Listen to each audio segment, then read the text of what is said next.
Hey guys, what's up? This is Attorney Ali Booker, and I'm back. Sorry, it's been a little few and far in between of my videos, but I'm gonna make sure that I start posting at least every week. Okay, so that you guys can get your answers to everything. A few people have been asking me questions, okay, on the YouTube channel, which I love. Okay, um, and guys, if you have questions or you want to expand further, you want to talk to me about things, there are different ways you can reach me. Number one, you can write me via YouTube, okay? And you can tell me you have a question, and then I'll instruct you on exactly what you need to do. What I will tell you at that point is that you can email me. You're going to put it, and you're going to email Booker at bookerlawfirm.com. Put in the subject heading YouTube TV show or YouTube channel question, okay? And that will allow me to discuss your question on YouTube, okay? And I'll still keep your identity private because everybody's identity is private. We don't say names, okay, on this show. Okay, and I could expand and expound on things for you that way. Another way is that you guys can contact me via Clarity. You can find my Clarity account and you can discuss things with me that way. And the last way is to call my office, set up a consultation, and discuss stuff with me that way. The only way that I can be giving you the proper legal advice and for it not to be for entertainment purposes is if it's done through Clarity or if it is done through my office. Okay? Please understand that everything on this YouTube channel is for entertainment purposes only. It's for entertainment purposes only. Okay? And so with that being said, let's get it rolling. Okay? You guys always send me stuff, so let's see what it do. Let me see what it do. If it do what it do, baby. Okay?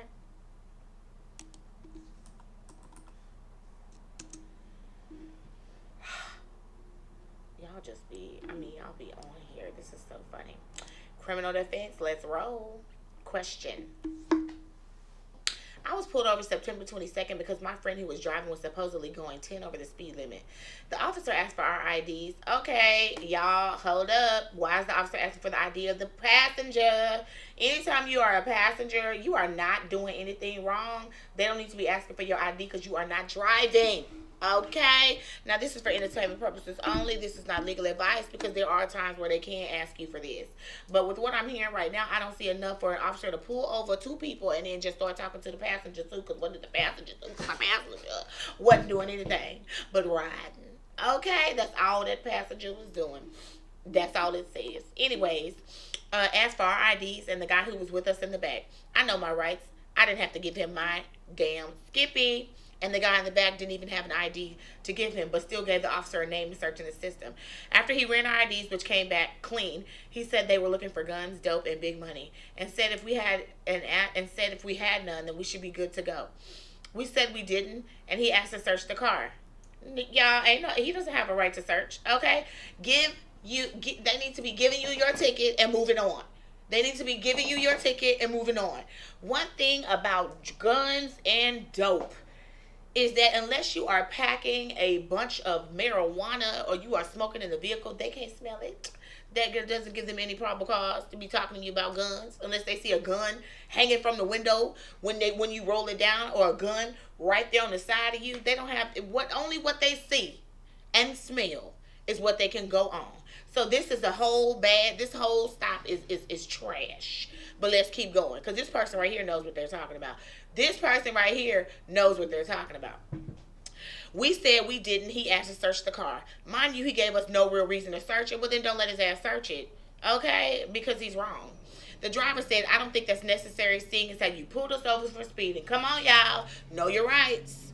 The cop pulled her out of the car to talk to her back by the trunk. Oh no, that cop wouldn't have been pulling me out. I'd have been requesting for a supervisor at this point, and everybody would have had their phones on record.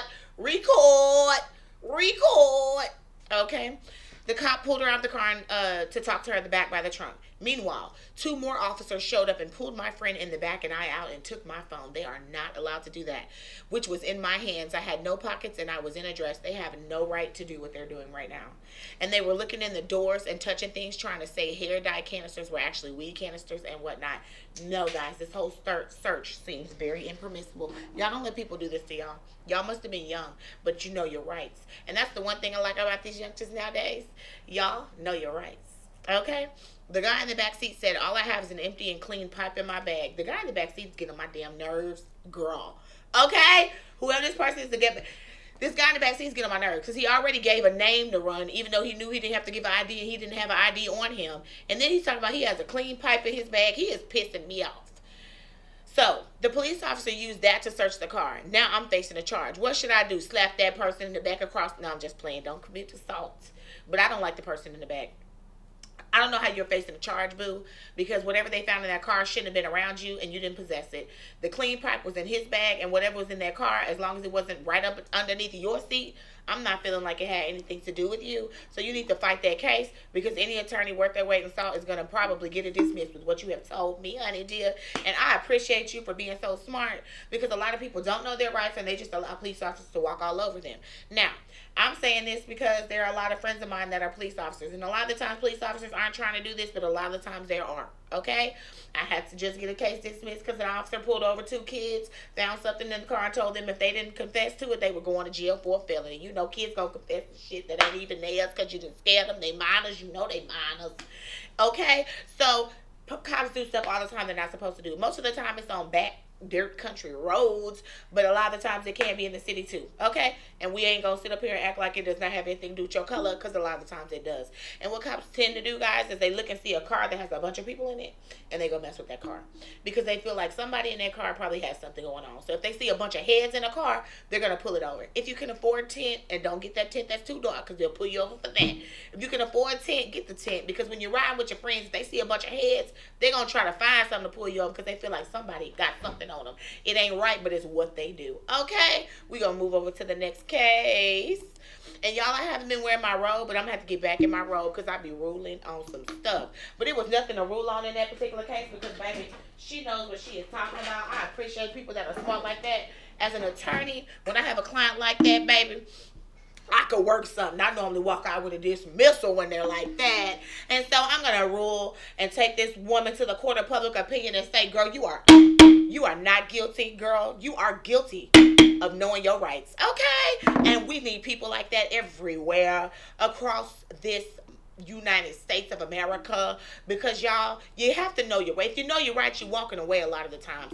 If you know your rights, you know how to assert certain things and say certain things to the officer that will make them back down, or that will be able to allow your attorney to get the case dismissed. Most of the time these officers, they have dash cam or body cams. Okay, and but you need to also start recording, and that's why they took her phone. They want to see what she had up in that phone. But baby girl, you smart. Fight your case. Okay, fight your case and fight that person in the back seat. Just kidding. Don't do it. I was joking. Next case. Next case. But yeah, that's who needs to be fought. I'm just joking. I'm joking. Okay, don't do that. That's a crime. Child custody question. My divorce was finalized in the summer of 2020. They used the same lawyer. Oh, so this is somebody else. This is a mother. She's saying, how can I make sure that my daughter isn't taken away from the father? How can I make sure that a daughter isn't taken away from her father? So this is an outside person asking me what to do in someone else's situation. And again, this is for entertainment purposes only. This is not legal advice. I can only take what you tell me on this channel and try to run with it. But a lot of the times, it's not enough information for me to properly give a full to draw a full legal conclusion. So I'm just going off of what I say, and then I'm also bringing you to the court of public opinion and ruling on you and what I think. Okay, so let's go. Divorce was finalized in summer of 2020. They used the same lawyer.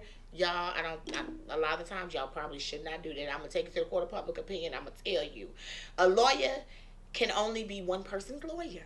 They can only look out for one person. So it's not good when you think that you're getting a lawyer, like y'all gonna be cheap. Okay, don't you be cheap. I'm taking the court of public opinion. Don't be cheap during a divorce and try to use the same attorney as your spouse, because y'all are gonna split the fees or whatever this is. It's not gonna be fair for somebody, and more than likely, it's not gonna be fair for the person who did not hire that attorney. That attorney can only put that they represent one person on a piece of paper, and that's all. That's the only person they're representing. In addition, when attorneys do stuff like that, they have to be very careful, because they can be doing something that's wrong. If they are holding themselves out to represent both people, that is grounds for a grievance. grounds for a grievance. And if you feel that an attorney has lied to you or told you something that is improper, and they have told you that they represent you and they represent someone else, or they have tried to give you legal advice while they're representing your husband or something like that, like y'all are trying to use the same attorney and the attorney's doing too much, you can have another attorney check and see if what they did was right, or you can also have the bar association check to see if what they did was right. Because I don't know how you can sit up there and try to represent a husband and a wife. I don't like to do it. I tell people all the time, 50 times when they try to do that to me, I can only represent one of you guys, and whoever is paying me is the person that I represent. The other person I don't represent. I never meet with them both at the same time. And when they bring the other person in my office, I let them know I represent this person. I represent their interests. I can't give you any legal advice because I don't represent you. And I tell people that all the time. And they may say, I understand that, but can you just, I want to agree to this. And I tell them, okay, and I think you should take this agreement before you sign it. And I think you should go have another attorney look at it because I don't represent you. You have to let people know this 50 times in a day. If you're dealing with two people at one time, that's why I generally do not like to do it. But we're going to go down this question. Okay, divorce was finalized in summer of 2020. They used the same lawyer. Written divorce decree split custody of one daughter, now 6. 50-50 every other week, and dad has medical insurance over her. That's about right. That sounds like that. So far, it's cool. Ex-wife discovered that father is dating someone new in the last 3 months. Oh, well, child, move on. He's moving on. You're divorced. It's over with.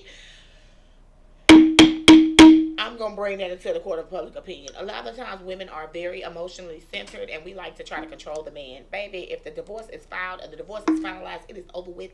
Okay? It's done. So you can't get mad about him bringing somebody else around the child. Sometimes people feel like the other person goes through too many people. And I understand that. You may have a ex-husband who's a horror, slutter, nastier, and you may feel that he is bringing people around the children. He should not be doing that.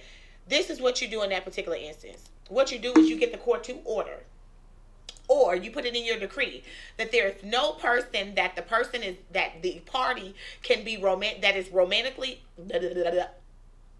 There is no person that can spend the night or be around the children between the hours of 8 p.m. and 8 a.m. that the party is romantically involved with. Okay, it's an injunction. And what the court normally tends to do is put it against the mother and the father. And they do this when people are married and the children are small, because they don't want the children to be exposed to all these different dating people, people coming in and out the house. That's not what the child is used to, and it's not in the children's best interest a lot of the time. So what the court does is put a joint and mutual, it's a mutual injunction, meaning both parties are subject to this rule. So you better know that it's not going to be against the one person and not against you. It's going to be against both of y'all when the court does it generally. And it's going to be a joint and mutual injunction that neither party is allowed to have somebody that they are romantically involved with around the children when they possess the children or have visitation or access with the children from the hours of 8 p.m. to 8 a.m. Now, I'm going to finish this question because I'm saying this because I don't see anywhere where they had this provision. And see, this is the thing. It looks like they use the same, attorney, and mom's attorney it was probably somebody mom hired, but the attorney didn't put that provision in. So at the end of the day, then they're allowed to do it. What happens is whenever you feel like it's not right, or they're bringing too many people around, or the children are uncomfortable, you bring the person back to court on what you call a motion to modify, and you modify the custody and ask the court to institute or enter an order that states that nobody romantically involved can be around the children during that party's possession and access period of the children from the hours of 8 p.m. to 8 a.m., and that will fix that. Okay, so let me see what she's saying. She says the ex-wife discovered the father is dating someone new in the last 3 months. She is threatening for full custody of the child. Father never allowed new girlfriend around the daughter, never changed his times with the daughter. Can ex-wife actually legally request this and it be granted? I can never tell you what a person can request, because they can request that the dog walk backwards with Uggs on. Okay, that the dog walked backwards with Uggs on. It doesn't mean the court's gonna grant it, and it doesn't mean that it's permissible. It doesn't mean that it's something that should be filed. I wouldn't file it. So then I said that to say this: people go in court and ask for all types of crazy stuff. Can she go in court and ask for it? She sure can. Is she gonna get it? Probably not, because you have to endanger the physical welfare or the emotional or mental well-being of the child in order to lose custody of a child. And she has already agreed, it seems like, that he should be 50 and she should be 50. So right then, what are the change in circumstance? What change in circumstance do you have with respect to the father to warrant a modification? Okay, there are a few ways in Texas that or in other states that you can get sole custody of a child. It has to be some sort of domestic violence involved. They have to believe that person is prone to domestic violence and they will give sole custody.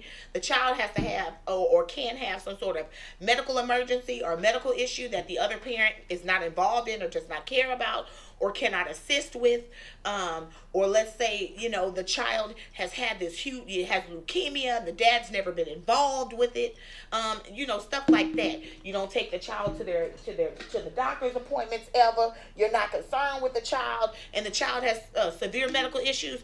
They will put sole managing conservatorship of the parent that is the one that's actively doing stuff, that cares, because at any point that illness can rise up, and they don't want the parent that's not involved and doesn't know anything about it to be trying to make the decisions. So that's a way. If the parent again messes with the mental and emotional stability of the child, let's say women like to alienate children from their fathers, and I'm just saying women because it's most of the time it's women. You do have some sick men out there that like to alienate children from the mother. It's normally hard to do because a lot of the times the mothers do walk away with custody. But there are men that try to alienate sometimes, and that's not in the children's emotional and mental well-being. It's not the best thing for them. It doesn't promote stability there. And the court may order sole managing conservatorship for that.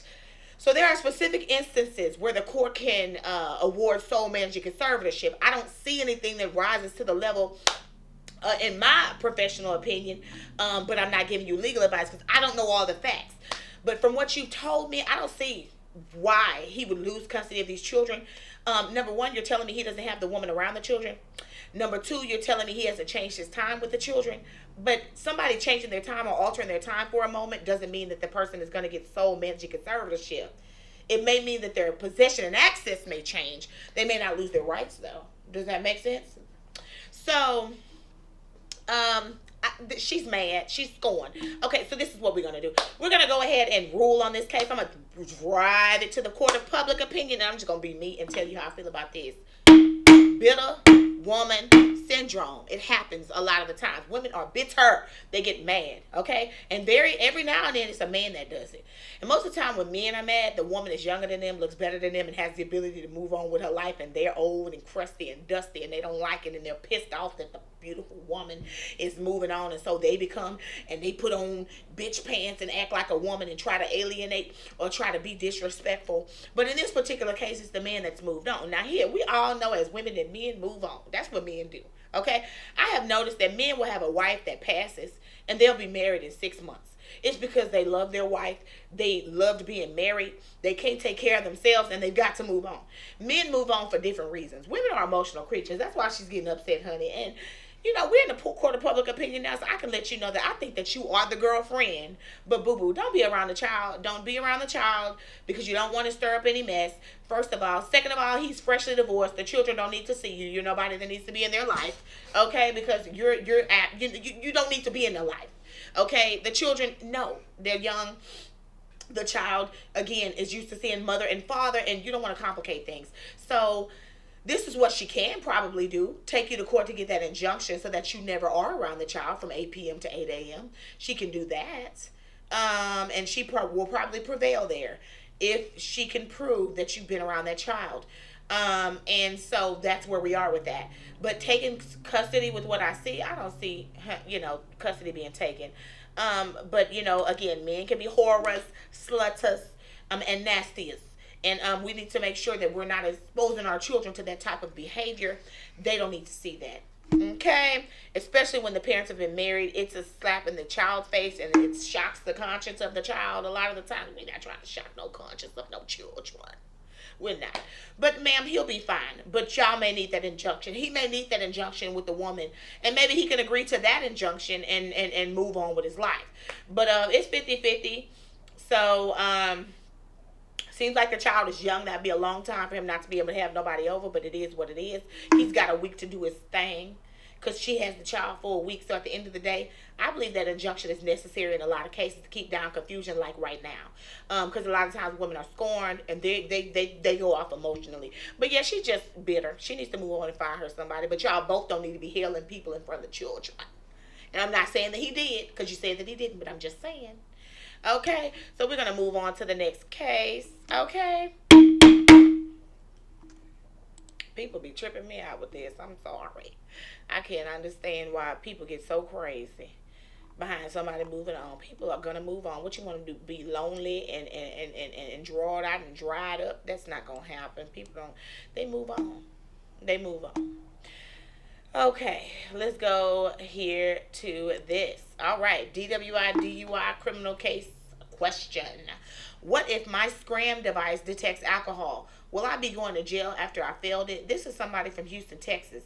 They say, I was drinking during the time of probation and I think it detects alcohol since it makes me retest every 20 minutes for 6 hours.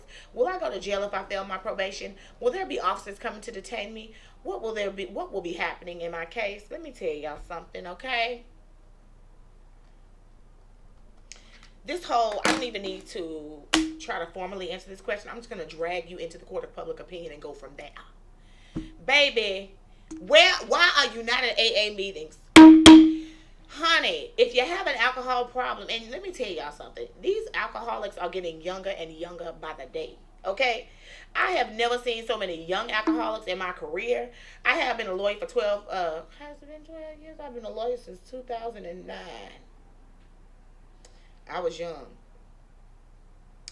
I've been a lawyer since 2009, and I have never seen so many young adults my age and even way younger. I mean, way younger alcoholics. I'm gonna need y'all to go find all the AANA meetings in your area near your job, and you need to go attend these meetings. Alcohol is nothing that you want to play with. It'll destroy your liver, and that shit will eat you from the inside out. Okay, you don't need to be a lawyer to tell somebody this. I can be a mama and tell you this.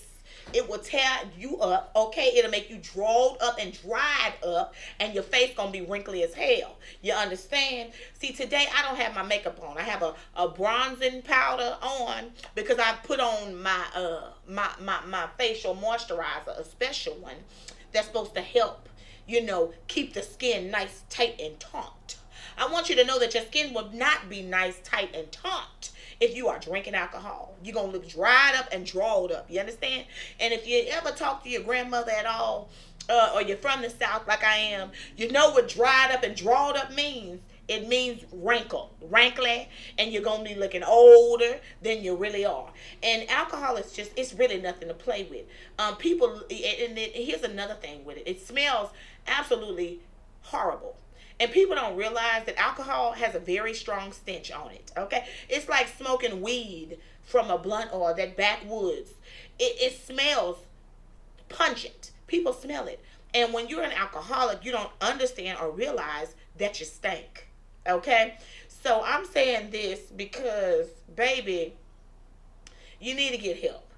And the reason why I say you need to get help is because you're on probation for alcohol and you still drinking. That's a problem, boo. That's a problem. You can't stop. Okay?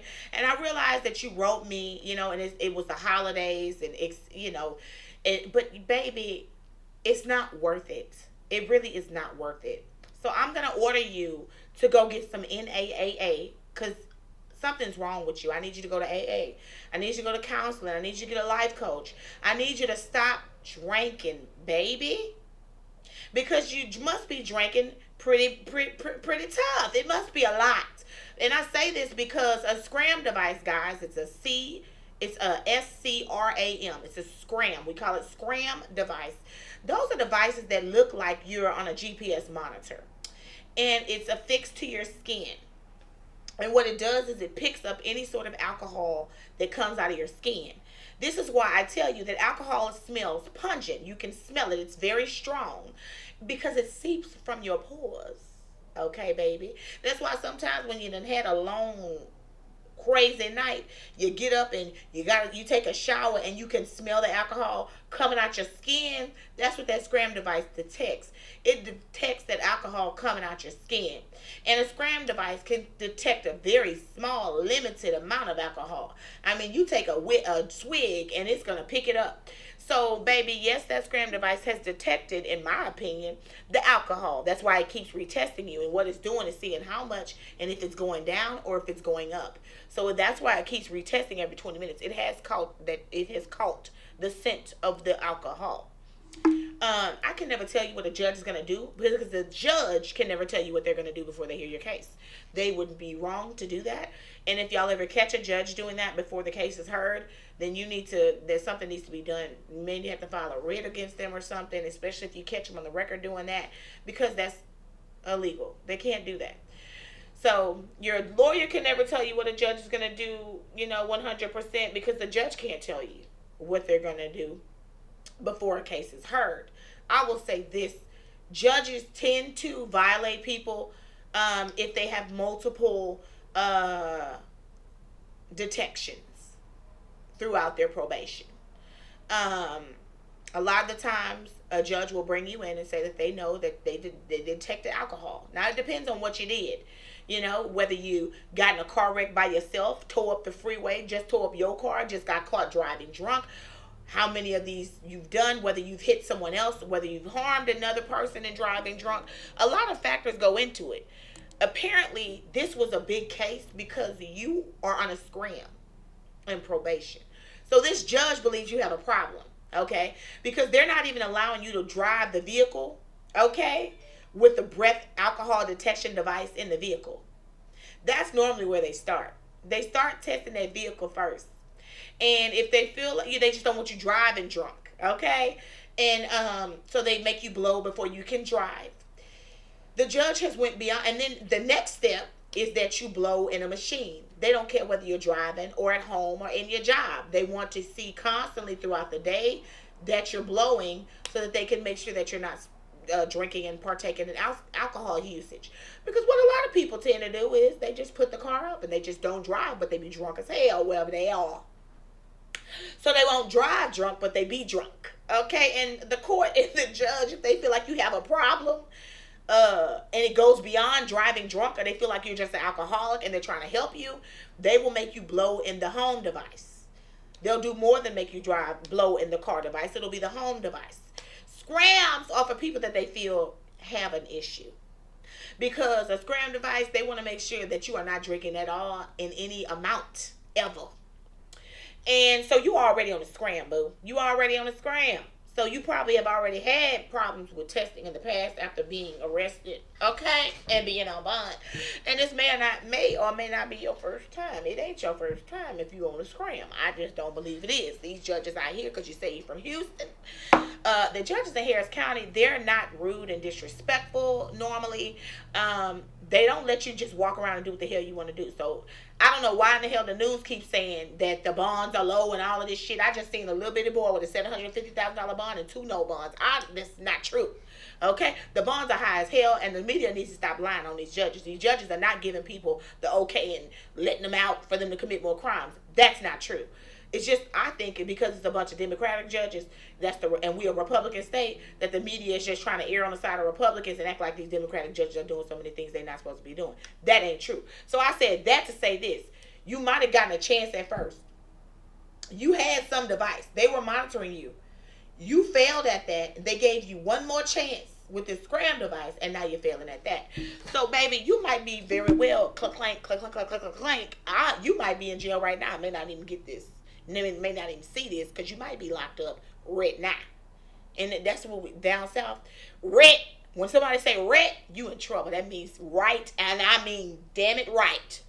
When it red now, okay. So you might be locked up right now, because you baby what? Okay. So I can't tell you what the judge is gonna do, but I can tell you stop playing with people. Don't play with these judges. Don't keep on violating shit. Don't think they stupid. They deal with it all the time, and they will lock your ass up. Next case, they will lock you up, baby. You will get a lock of a clank. Okay? And let me tell you something. And y'all like to think your lawyer ain't doing nothing, baby. When you done tested positive for alcohol after you've driven on these roads and you keep testing positive, we can't keep getting you off. Okay? We can't keep doing it. You the problem, not us, and not the judge. I just want that to be known. So I'm gonna put you in court of public opinion. I had to chastise you, but baby, I didn't need to give you no legal advice. That was all common sense right there. That was all common sense. I just had to treat you like my child. That was all common sense. All of that was common. It was common sense. The sense was common, and I utilized my gut on that one.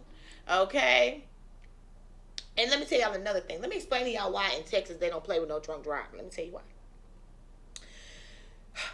I'm gonna just do a little background for you. It's a lot of people on the road. Texas is spread far apart. It's a huge state. In order to get to one side to the next, there's a lot of roads needing to be used. We are not like New York. New York drunk driving laws are probably not that bad. You know, the consequences are not as bad, even though it's cars on the road, because they are so congested and it's different. Most people walk and ride public transportation where they need to go. In Texas, and especially in Harris County, you tell me how the hell you're going to get to your job without a car. If you don't have a car, you really are not, you're limited. And it's just because we don't have the transportation system set up like New York and other places. Therefore, there are a lot of people on the roads. In addition, we are next to the border. Therefore, there are a lot of people that don't have licenses that are on the roads. So they patrol it heavily. With all that being said, what happens is that the cost of insurance in Texas ends up getting driven. It goes through the roof. And that happens because it's so many cars on the road. We're next to the border, so it's a place of entry. And I'm not saying for Hispanics, I'm saying for anybody. People that come through Mexico from Africa. Okay? And that's one thing people don't know. People that come through Mexico from Europe. It happens all the time. People will come through and come in through, and it happens in California too. You can come from Brazil. You can come from Australia, hell, Antarctica. Nobody lives there, but I'm just saying. You know, China. Because all you're doing is you're coming up through a border entry and trying to get in a place that has a weak entry. A weak entry point. So it has nothing to do with Hispanics. It has to do with all people can come in through that. It's a weak access of entry because it's just so open, and so is California. So when you are the state on the other side of a weak entry point, people be coming over here with cars and everything with no licenses. The cars ain't registered, all types of things. And you have a vested interest and duty to make sure that these people are supposed to be driving and that they're not being harmed and that they're not harming other people. So the insurance companies lobby. They lobby the government in Texas to have very tough DWI laws. Why? Because the insurance companies tired of paying for these damn claims. People ain't got no damn insurance because they ain't got no license. And then the insurance companies stuck paying, and they are the ones who have to foot the bill. Okay? So because they have to foot the bill, they have started to lobby the Congress, and DWI laws are bad. You also have places like Mothers Against Drunk Driving, people like that. They lobbied, okay? Entities like that, they've lobbied. And these DWI laws are hard. Don't come in Texas playing around with no damn DWI and then still drinking. You going to jail. You gonna go, okay? And that's on DWI and DUI. Okay? Don't do the drugs and don't drink. And don't be getting behind no wheel and don't get caught doing that because there's going to be some problems and you underneath the microscope and they're going to watch you. Because they don't play like that down here. You're not in New York. Okay? You're not in Washington with that shit. You're in Texas with it. Don't play. Don't go to Texas, California with that bullshit. Don't do it.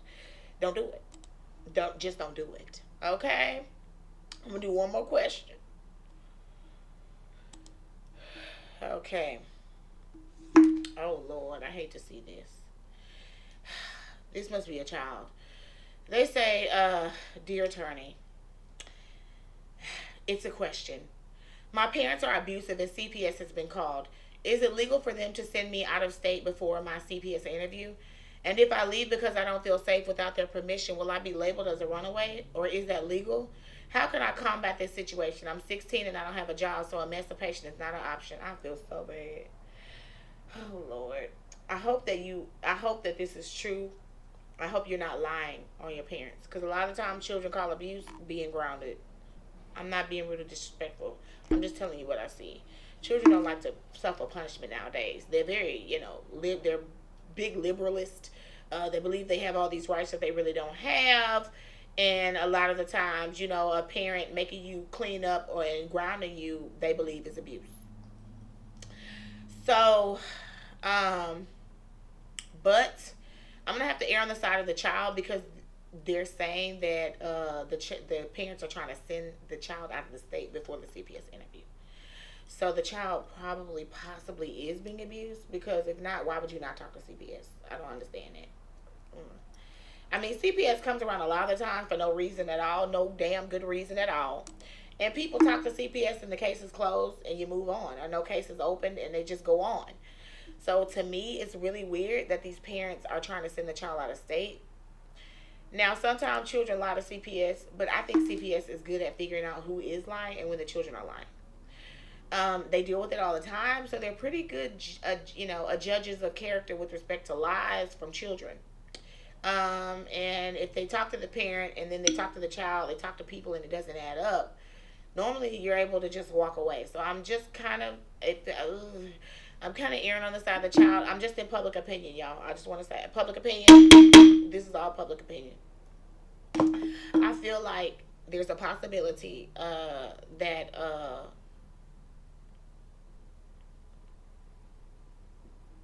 they are abusing the child. Because why would you send your child away before CPS can talk to the child? Children should not leave if well, there are lots of things that a child can do if they don't feel safe. I can't tell a child to leave or not leave. I don't know what to tell the child in this position, in this situation. This isn't legal advice. This is just, we're in a court of public opinion right now.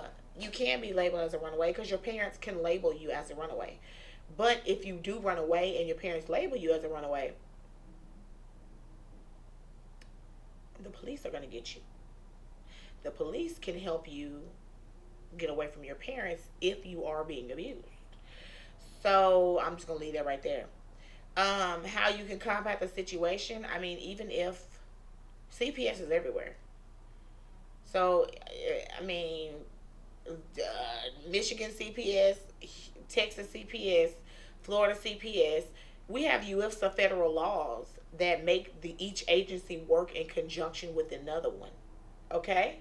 So just because a child is sent to another state doesn't necessarily mean that that child will not then cry out in that state and tell that state CPS department that they're there because their parents are trying to make them avoid an interview in another state. Okay? And I would be pretty sure to say that if CPS in the state that you're at finds out that your parents are avoiding and then you're there and they can get an interview from you, that they'll get the interview and send the information to Texas. That's what I would assume. Um, Emancipation probably is not an option, but if you're being abused, um, it's lots of options for you. And somebody's already contacted CPS, and CPS is not going to like the fact that the child is missing. If they believe that there is some damage done to the child, they're not gonna stop until they find the child. So the parent sending the child out of state before the CPS interview, to me, it's just making the parents look culpable, guilty. And CPS is gonna want to see their child. It don't matter. They gonna want to see their child, and they will not stop until they see the child. They're gonna have to lay eyes on that child. They just are. So I'm gonna just end that there. I hate to end the show on a crazy note, but that's just kind of how that is. Okay, kind of how that is. All right, so y'all, this show was pretty long because I have not seen y'all in so long. Y'all, I got my favorite sweater on in front of my favorite people. You got to excuse my appearance. Like I said, I'm working on my skin today, so I don't have much on. I don't have anything on. I just put a little bronzing powder on. So I'm sorry I'm not beat for the gods, but it won't be today. Okay? But we try not to look dried up like an alcoholic. So, you have to work on your skin from time to time. Y'all, make sure you like and subscribe, okay? Make sure you hit the notification so that anytime I upload a video, you can see me. Y'all, make sure you follow my pages, my Instagram, she_ya_lawyer. I'm on Facebook as well, okay? I have a TikTok, too. It's LegalQTee. I don't really be on TikTok. I can't really understand it, okay? I have a Twitter. It's Allie B, ALLIEBEEY. I'm not on there that much either. I'm more on Instagram most of the time. But just so that you all know, those are my pages, and I look forward to seeing you soon. Bye. If you have any questions, leave your comments below, and just comment below. Comment below just because you need to comment below. All right. Bye, y'all.